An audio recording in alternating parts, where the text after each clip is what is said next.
Hello, beautiful people, and welcome to Drawing Down the Stars. I'm Snappy, and thank you so much for joining me today on June 27th for our live tarot session. This is a beautiful day. It's going to be an amazing session. So to start things off, let me give a quick shout out to everyone in the chat. Shout out to Sirius, good to see you. Nikosmas, as always. Casker, love to see you. Ruby and Jeremy, great to see you guys. Amazing, love seeing all you guys here. First thing, bright and early. As always, if you could do me a favor and give me a like and subscribe, these really do help the stream. And if you are interested in receiving a private tarot reading, you can get in contact with me, Snappy, at snappydts@gmail.com. You can find my email in the description. You can also reach me on the Myth and Lore Discord. I'm Snappy or Lady Snappy. All right, so let's start talking about the astrology. So we're basically dealing with very similar energy to what we were dealing with yesterday, which is we have that strong moon in Pisces, the Pisces in Saturn as well. We have all of this Cancer energy, Sun in Cancer, Venus in Cancer, Mercury in Cancer. So it's a really intense emotional time for everyone. And it is a time when we can really connect to those deepest, most inner parts of ourselves, when we can really reflect on these aspects and be in tune with our emotions, when we can connect deeply into this kind of idyllic understanding of who we are, what we want, and where we're going. And these are hard questions to ask, but this is a perfect time to really get into it and to think about it, and to reflect upon where we've been and where we wish to go. So that's sort of the general energy. And when I was meditating on today's tarot and I pulled a card, the Knight of Discs came up again. And this has been a huge image, a huge energy that's been influencing everything the last few days. And the message is still the same. It's this idea that we need to take that active, outgoing role in our lives. We need to build things and make things and take part. If we want to see something, now is the time to be participating in taking that action and to embody that, manifesting what we want in our reality and doing it in this mature, productive way that is helpful. The Knight helps people, right? So that's the energy we're trying to embody today, this helpful energy of building and setting things in motion, and doing it in the physical world, taking responsibility, right? Profound energy. So let's go to our sortes. Well, I had mentioned the other day I was thinking about using this book, Bullfinch's Mythology. And I had randomly flipped when I was thinking about it, and I went to a page on the Muses. And then I couldn't find that page. Well, when I happened to open it up today, it just happened on that page again. So I wanted to read for you a little bit here what they have to say about specifically nymphs, but also the Muses. So first it begins with a poem. It says, "Come ye naiads to the fountain's lead, propitious maids, the task remains to sing your gifts, so paean, so the powers of health command, to praise your crystal element. O comfortable streams, with eager lips and trembling hands the languid safety quaff. New life in you, fresh vigor fills their veins. No warmer cups the rural ages knew, none warmer sought the sires of humankind. Happy in temperate peace their equal days, felt not the alternate fits of feverish mirth, and sick dejection, still serene and pleased, blessed with divine immunity from ills. Long centuries they lived, their only fate was ripe old age and rather sleep than death." And then it goes on, it says, "The Camaeni. By this name the Latins designated the Muses, but included under it also some other deities, principally nymphs of the fountain. Egeria was one of them, whose fountain and grotto are still shown. It was said that Numa, the second king of Rome, was favored by this nymph with secret interviews, in which she taught him the lessons of wisdom and of law, which he embodied in the institutions of his rising nation. After the death of Numa, the nymph pined away and was changed into a fountain." Isn't that beautiful? Isn't that just fun? And it really connects this idea of the naiads, the nymphs, the water nymphs, and the muses. And you really see this within the Latin tradition. And Aguirre is a really interesting character. If you go digging into her, you'll find some truly magical things. Like, she probably predates Rome, probably predates the entire Latin culture, and may be related to the Etruscan. We know that her grove she also shared with Diana Numerensis. This is huge, ancient cult, right? And she may have had a twin. And for those of us who are familiar with the cult of Diana, we know what's going on there. So really interesting, magical stuff, you know. And then this idea that the second king of Rome, Numa, goes to her secret grotto and gifts her milk and water. And through this propitiation of her, gains knowledge to build and command this powerful city, right? Think about that.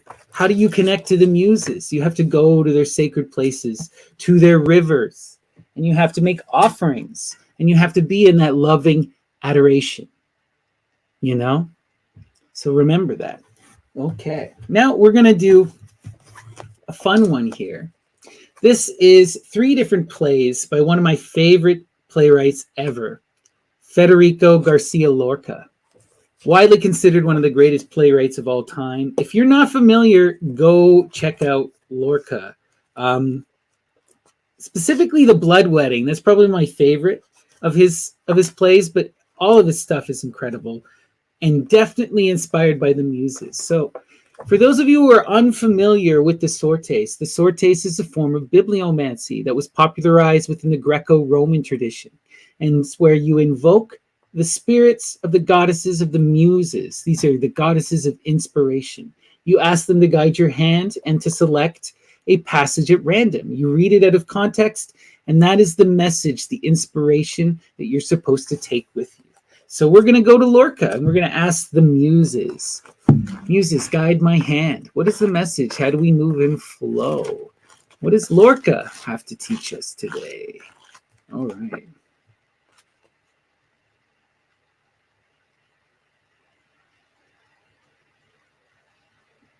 At least let my voice go free, now that I'm entering the darkest part of the pit. At least let this beautiful thing come out of my body and fill the air. At least let my voice go free, now that I'm entering the darkest part of the pit. At least let this beautiful thing come out of my body and fill the air. Wow. What comes out of the body when we pass? What is that breath? Many of us have probably heard that infamous thing that we lose a certain amount of grams when we die that can't be accounted for, you know? And there's been a lot of weird speculation about that. I'm not intending to go there. It's just an interesting thought to think about when we do pass on, that something continues and something manifests on, right? And that there is this breath that leaves us and continues to give voice, that transitions to a higher place. If we know the passwords, if we have the ears to hear, right? If we can avoid that river, Lethe, and continue on the path, we can transition to another plane, to another form of existence, potentially. Interesting stuff. Wow. Love to see it.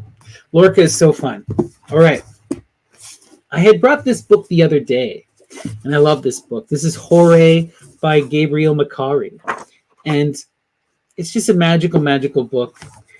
So, you know, some of the most beautiful art I've ever seen in one of these kind of texts.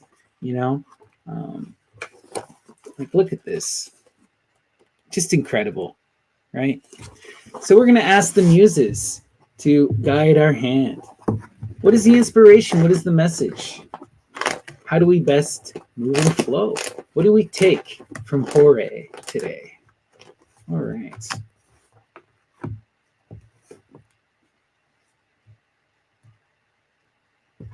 Nonetheless, it was wise to first call upon the one whose name is Legion to bless the endeavor. For those with ears to hear, my gosh, this is fun. The one whose name is Legion, the one and the many, right? It was wise to first call upon the one whose name is Legion to bless the endeavor. This immediately also makes me think of that magical spirit, that being, that god, Ganapati, Ganesha, right? Ganapati, he's lord of the Ganas. These are the spirits of the transition of the place. He's in charge of the multiplicity. You have to go to him first to bless your endeavor, right? He makes sure that everything goes and gets sent to the right places. But it's also a recognition, right, that we are one and many. We need to recognize and see the beauty in the multiplicity. You know, we have to embrace this kind of aspect. We are legion. And it is that multiplicity that should bless our endeavors. Wow. Beautiful. Beautiful. Okay. We're going to continue now with Goethe's Faust. Another one of these magical plays that I recommend everyone read. Just truly profound. And Goethe is another one of these incredible writers, you know, truly inspired. All right. Muses, what is the message? What is the inspiration?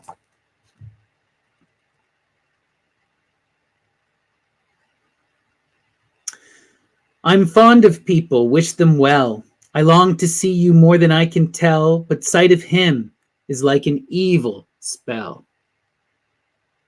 I am fond of people, I wish them well. I long to see you more than I can tell, but sight of him is like an evil spell. Wow.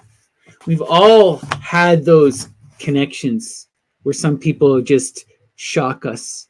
And even though we want to see the multiplicity and we want to see the beauty and the oneness in all things, sometimes we're confronted with an energy that is dark and is frightening, that we have to face, right? And it is important that we recognize the truth in all of these things, right? Even in the ugly, dark parts. And you have to learn to face all of it. We go through all of the experience, right? And if you ask to know, this is another thing, a lot of magicians, you know, if you ask to know, if you want to experience the all, if you want to go through the transition of rights, then you have to experience the all. At some point, you're going to have to face that darkness, that evil, you know, and you're going to have to be transformed by it. All right. A bit intense. We're now going to go to a fun one. This is a work by my friend Graham called Cruelty in Transformation. Graham and I are going to be doing a talk right after this about his upcoming book called Theastai. This book we already did a talk about. And I've been using Graham's other book a lot, and I wanted to use this one just because it's one of my favorites. So let's ask the muses to guide my hand. What is the message to take from Graham's book, Cruelty and Transformation? All will be reduced to its pure base form. All will be reduced to its pure base form. Wow. Right?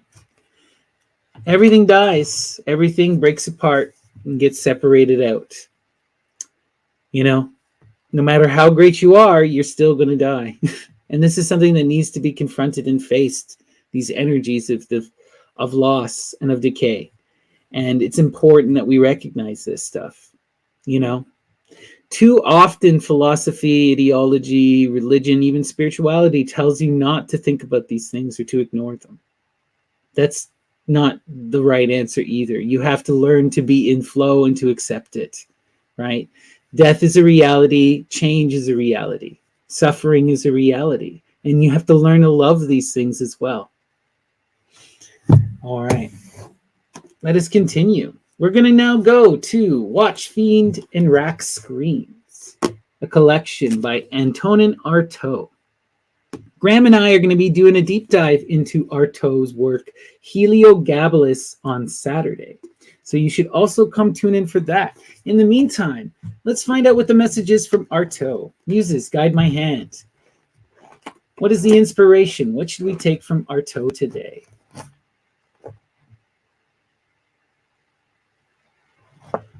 Who for an idea had an arm, but had as a hand only a dead palm, having lost his fingers by dint of killing kings? Oh, wow. Who for an idea had an arm, but had as a hand only a dead palm, having lost his fingers by dint of killing kings? Wow. What an intense idea, right? Who for an idea had an arm? He's saying that this person was greater than any single thing. They're not just their body, they're not just that person, they are an idea, right? Had as a hand only a dead palm, having lost his fingers by dint of killing kings. There's deep mystery here.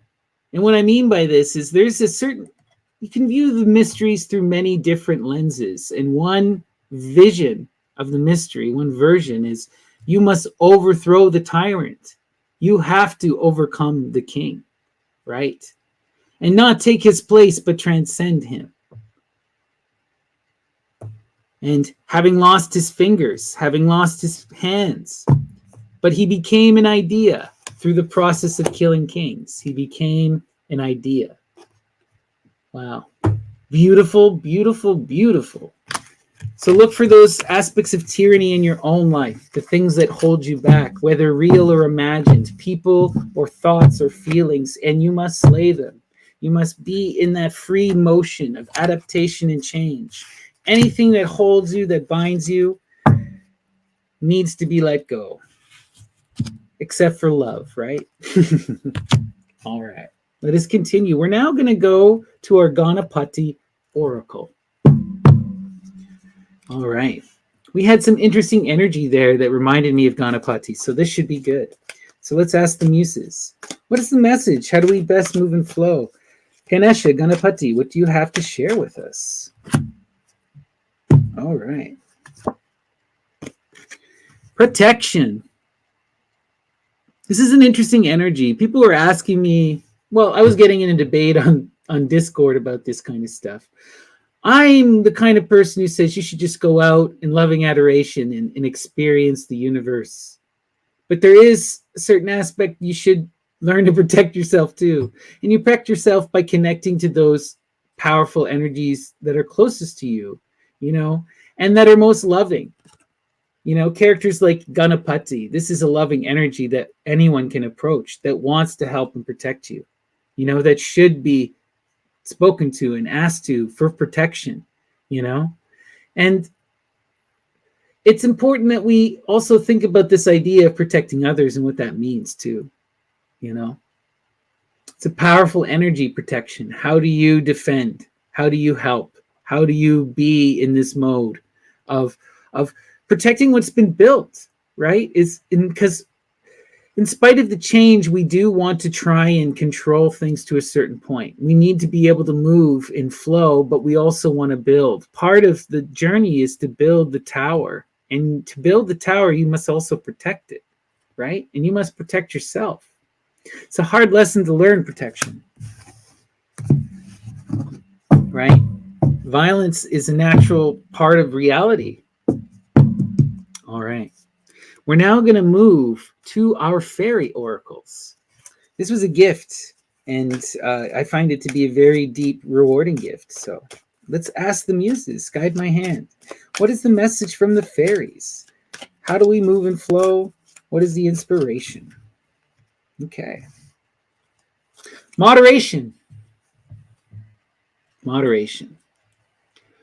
Is there something you shouldn't be eating? Try to mindfully and healthily. Try to eat mindfully and healthily. Although the fairies say that a little bit of what you fancy is fine. Isn't this the perfect summation of dote and antidote? And the true way of walking, right? You do not have to bind yourself to some silliness about self-control and obsession. You know, too many people, when they go into these paths, they think that all right, now I have to be a strict vegan, or now I have to wake up every single morning at 4:30 and I have to sit for 3 hours, you know? No, no, no, no. It's about figuring out what works for you and learning. And you can start slow and you adapt, right? And also, right, there's nothing wrong with indulging at times. Indulgence is beautiful.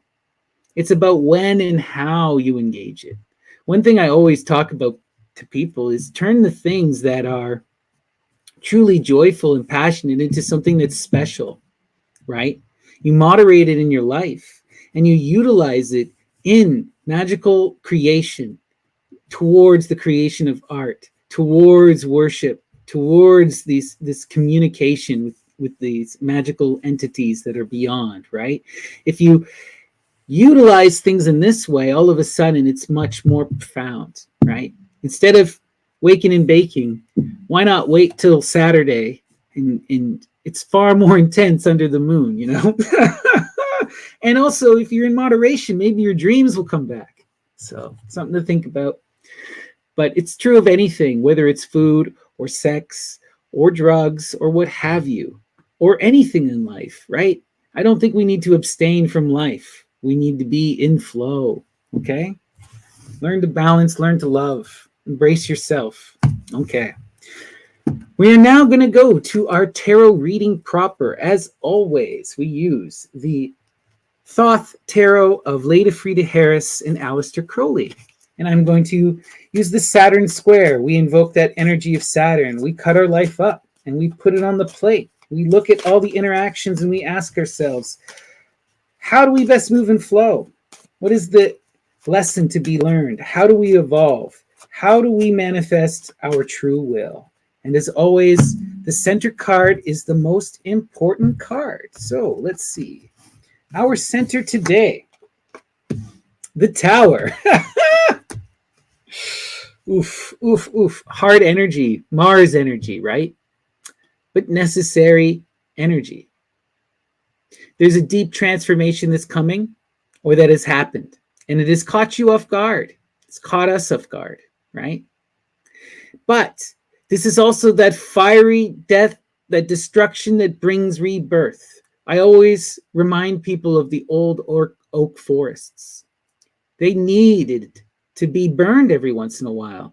And the indigenous forest keepers would do this to control and to ensure that this ecosystem stayed as healthy as possible. Sometimes you need those upsets, that fire, to knock things down, right? To give space for the new life to come in. All right. So let's see where this is going. It's intense energy. All right. Yeah.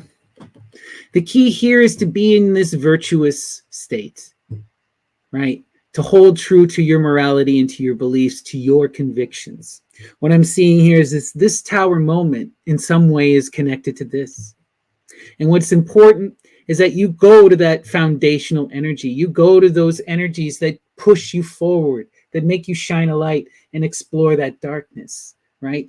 Those true desires and true beliefs that you hold and want to bring out into the world. That's what's important to take with you from this collapse. This moral center, this compass that guides you, whatever that is for you, you hold on to this. All right, let's continue. Yeah. So this is powerful energy. You wished for this. This is a negative moment, but this is the action of the muses, right? The star card is the muses manifest, Aquarius, those water nymphs, right? Coming down to grant you what you desire. And if you asked for transformation, they're bringing transformation. And sometimes, in order to change things, you have to have the rug pulled out from under you. If you won't move, the muses will make you move, right? Everything is in flux. And that's what I'm seeing here. You asked for something, and now the muses are coming and they're making you move. They're going to knock things around until you go forward. The key here is to be in this moral state, to trust in your desire. You know what it is. You know what you wished for. You know what you're after. Continue to pursue that, and you will flow through this. All right. let us continue. Hermit energy. Remember I was saying earlier we have all this Pisces, Pisces Saturn, Pisces moon. Now we're seeing the hermit. We need to reflect upon this fall. We need to reflect upon this tower energy, and we need to go internal and ask ourselves, why does this happen? Why did we get pushed to this point? Why did something have to come and knock us before we could make sense of this? You know, there is an emotional lesson to be learned here, and it is something that is internal to you, right? Look to this deep side of the self and shine that light, right? You have this incredible hermit energy, right? That's Demeter shining her light in search of her daughter. You take that light, that moral light of love, and you shine it into yourself, and you ask, why am I experiencing this? What is coming of this, right? Because this desire, this manifestation of what you want, is requiring you to go through this pain. You know, let's see. Okay. Wow. The energy of this hermit is connected to this love, right? So there's a deep thing about this loving energy that needs to be reflected on, that needs to be understood. You know, we saw in the last reading that there was this profound love and profound marriage that was coming together. And there's still so much energy and intensity around this. Where's this going? Wow. Loving in abundance. You know what I'm seeing? You know what I'm seeing? This energy of the Virgo is alone. They are Ronin, right? They are the one who walks their solo path. They have always walked their solo path. But now there's love. And not just love from a partner. There's love and abundance, community, joy, all of this expectation, all of this connection, right? I think this tower upset in some ways is a changing of patterns and responsibilities, and a changing of energies, moving from this isolated person who maybe has some friends and acquaintances, but even those people, they don't go into the hermit. The hermit is in a world of their own. The hermit is engaged in the reality of the self that is only for the self. There's lots of beauty there. We all need to explore this, but the hermit needs to see that they also have something to share with the outside world, and that there are two worlds, the internal and the outer, and both need this loving in. So we have all this love coming in, friendship and relationship love, right? Beautiful, beautiful love on many different levels. And this was wished for. This was wished for. But it's forcing this person to change and take responsibility and to be in that mode of in relationships, which is what they want, but it's a change, and it is making them afraid because they're not sure how to do this. There's a learning here. So this hermit energy still needs to be reflected on. There's still some things that need to be understood about why you're here. But at the same time, it needs to be let go of so that this love can fully come in. All this loving abundance, right? Okay. We're going to continue now to the top row of our tarot and see where this is going. Okay. Wow. Yeah. Wow. Knight of Swords. So what I'm seeing is with this tower energy and the hermit energy and everything, this is related to showing up as this logical, mature person. You know, you showed up and you made promises. You offered education. You offered that logical assurity to people.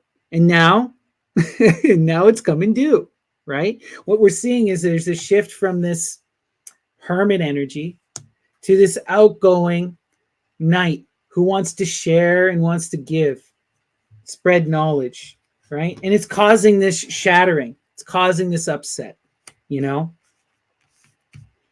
Interesting. What I'm getting here is that need to embrace this energy of the night in this logical pursuit, in this outgoing energy. The hermitage is run its course. Now transformation and love is coming in, and there's all of this profound responsibility. The night has responsibility, right? The night defends the city. Let's see where this is going. Yeah. This is about, okay, new responsibilities have come in. Serious responsibilities and new logical ways of thinking about things, But there's a lot of newness here and even new conflicts, things that weren't considered, right? And the night is responding to this energy. The night needs to defend. How do you defend against new conflicts? How do you defend against these different perceptions? How do you interact with this in a logical, protective way, right? You want to harmonize and dance with this energy. Okay, let's see where it's going. Yeah. It's because there's a fiery, new, passionate creation, a new birth, in a sense. And this is something that's new and young and needs to be nurtured. This is something that you're deeply passionate about, right? It could be a child, it could be a creation, an art project, a collaborative work, a collaborative space, many different things. But it's that energy of this is something that you have manifested through this outgoing, responsible, taken action energy. And this is really what's caused this upset. This is not so much you're letting this tower crumble. You're moving on to different things. This is a tower that is crumbling because there is something better, right? Wow. Interesting energy. So there's still a chance for you to hold yourself back and for this to hurt because you're still in that hermit mode. But fundamentally, all of this change and all of this goodness is coming, and this tower is fallen. The tower has fallen. You just haven't fully accepted it yet. Okay. We're now going to flip and see where all this is going. Okay. So if you guys could do me a favor and take 2 seconds and give me a like and a subscribe, it really does make a big difference. The likes really do affect the algorithm, and it's a blessing. It's good karma. I would really appreciate it. And if any of you are interested in a private reading, you can reach out to me, Snappy, ddts@gmail.com. All right, now we're going to do our top downs. So starting on this side, our virtue. The key to all of this new perspectives, this love coming in, is maintaining this loving adoration, this passion that's driving us. What are you searching for, right? What is that love that you've been chasing, right? What is that profound thing that you've wanted, that you're after? You know what it is. You know where this is going. And be in this pursuit of it. Be true to who you are. You know how it's about changing perceptions about how to get here and about doing it in a logical way, right? You're manifesting this love. You're seeking it out. You just need to embrace these new ways of thinking, which are already here. It's just about implementing them. New strategies, new approaches. Interesting. Okay, we're now going to do our middle. And as we were saying, right, this tower card. The tower is falling. The energy of the hermit is leaving. Energy of the night is coming in. Right? Deep, deep energy, deep transformation. Okay. Let's go here. Wish fulfillment, right? What did we wish for? Loving connection and community. What did we wish for? A project, a true artistic creation, a collaboration, something that we can be a part of and be proud of, right? Something greater than ourselves, something that can transform the world. A truly profound idea, a passionate, fiery idea. What about something like a temple of the muses? some people will know what I'm referencing. And I think this reading is for some people in my life, which is really interesting. And I hope that they recognize it. Okay. Beautiful, beautiful, beautiful, beautiful, beautiful. I hope that resonates. Let's do the crosses. Okay. We're going to do this one first, right? It's this love. It's this embrace of the love that is the catalyst to this new creation, this new passionate pursuit, this new birth. And it's that pursuit of the love and this new creation that's going to destroy that tower. But this tower is done. It's run its course. This is old energy that you need to leave behind. Wow.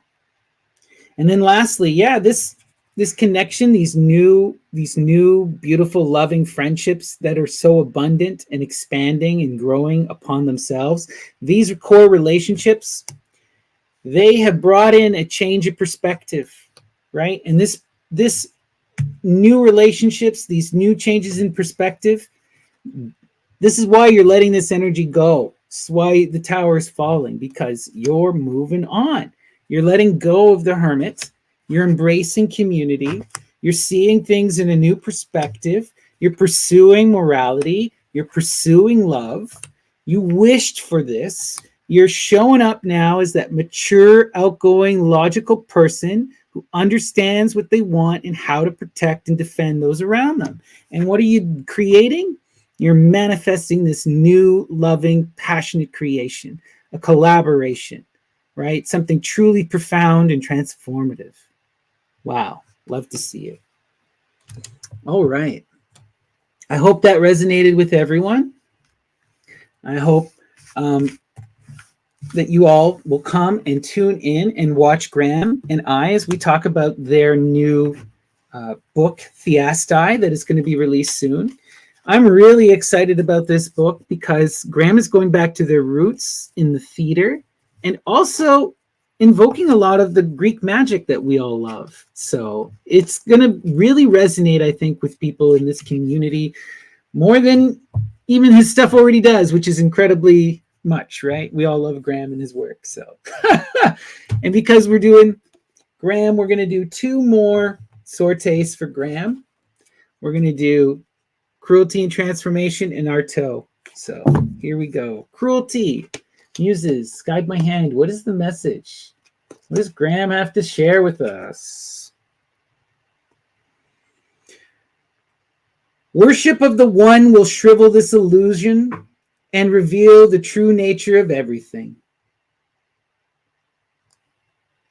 Oh, I love that. Worship of the one will shrivel this illusion and reveal the true nature of everything. And the key here is true nature. Worship of the one will lead you to what? To the world, to the natural world. You have to see yourself reflected in the natural world, to everything, and recognize that it is one and everything. Beautiful. I love that. All right. For the final word, Artaud. All right. What is the message, Artaud? Muses, guide my hand. Give us some inspiration. All right. From the mind pain of the bone, something was born, which became that which spirit was, to scorn in motory pain.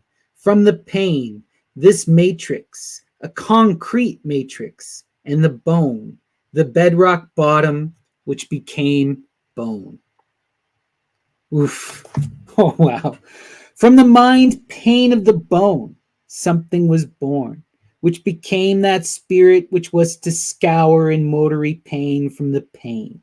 This matrix, a concrete matrix, and the bone, the bedrock bottom, which became bone. Wow. Intense words, intense imagery. And I think the thing to think about here is the pain and the body and the bone. The bones are the most primal aspect of ourself that will long persist after everything else, right? And there is still going to be a pain in a life that lingers even in the bone itself, right? And it will eventually decay and form what? The bedrock the bottom of our civilization, of our world, right? Turned to oil. This is what Artaud is getting at. We are the concrete matrix, right? We are the material reality around us, and everything is existing in this flux of life and death and pain. We have to confront that pain and transform that pain into love. All right. Thank you, everyone, for tuning in. I hope this was a profound reading for you. And if you are interested, you can message me on the Myth and Lore Discord. I'm Snappy or Lady Snappy. Or you can send me an email, snappyddts@gmail.com. I would love to hear from you and maybe even give you a private reading. All right. Thank you, everyone, so much. And I look forward to talking to you tomorrow for our daily reading. And I'll see you in a few minutes for Graham and I's discussion of Theastai. All right, everyone. Peace and love. Take care.